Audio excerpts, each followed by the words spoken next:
As Pharaoh approached, the Israelites looked up, and there were the Egyptians, marching after them. They were terrified and cried out to the Lord. They said to Moses, "Was it because there were no graves in Egypt that you brought us to the desert to die? What have you done to us by bringing us out of Egypt? Didn't we say to you in Egypt, 'Leave us alone. Let us serve the Egyptians'? It would have been better for us to serve the Egyptians than to die in the desert." Moses answered the people, "Do not be afraid. Stand firm, and you will see the deliverance the Lord will bring you today. The Egyptians you see today you will never see again. The Lord will fight for you.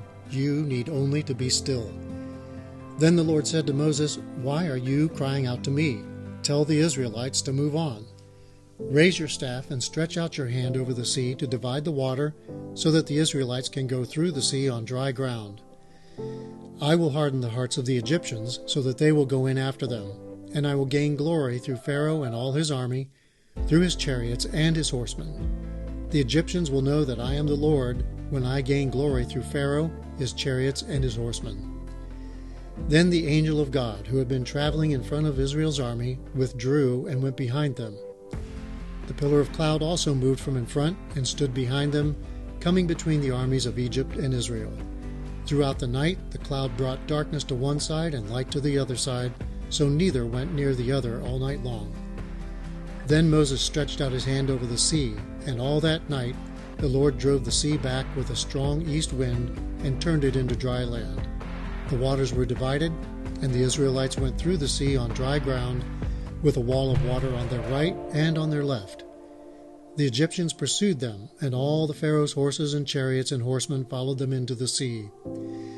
During the last watch of the night, the Lord looked down from the pillar of fire and cloud at the Egyptian army and threw it into confusion.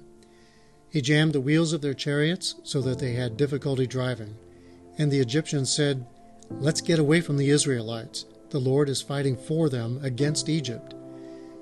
Then the Lord said to Moses, "Stretch out your hand over the sea so that the waters may flow back over the Egyptians and their chariots and horsemen." Moses stretched out his hand over the sea, and at daybreak the sea went back to its place. The Egyptians were fleeing toward it, and the Lord swept them into the sea. The water flowed back and covered the chariots and horsemen, the entire army of Pharaoh that had followed the Israelites into the sea. Not one of them survived. But the Israelites went through the sea on dry ground, with a wall of water on their right and on their left. That day the Lord saved Israel from the hands of the Egyptians, and Israel saw the Egyptians lying dead on the shore.